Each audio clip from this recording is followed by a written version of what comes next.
Hi everyone! Welcome to our video. So guys, for today's video, ato ang i-check atong logbook kung na fully paid, nakabayad na ba ang atong mga Kaiser plan holders sa mga plan. Kaya importante kaya ato silang ma-remind kung nakuha na ba na atong ma-remind sila kung o ba nila nalimpi kayo, sometimes malimot jud ta, then malimot jud ta kinahanglan gyud ta remind. So ma-remind ta, so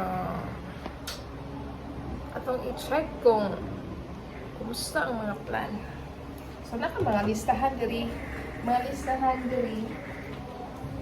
sa mga kuan, sa mga magihapon ni ako ang kuan. So sa mga wala pa nakahibalo dai guys, naatay Kaiser International Healthcare Group, nindot kay ni siya nga plan. So ang nakandot ani nga plan is 3-in-1. So when you say 3-in-1,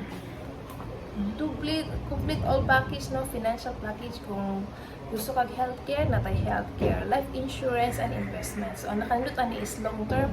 So kung kisa tong ganahan nga magpa-explain ani about a Kaiser long term healthcare, message me, and for sure makita nimo diri kung usa gyud ay kanindot ang kining ako ang gi-offer na Kaiser International Healthcare Group. So again, 3-in-1. So tiwasan sa nako ang akong gibuhat diri nga mag-double mag-check kung nakakuan na ba, nakasabay na ba sila for this month of May. So atuan na silang obligation sa kay obligasyon nato na nga atuan nang i-check ang ilahog nga plan kung upa ba na nga lapse.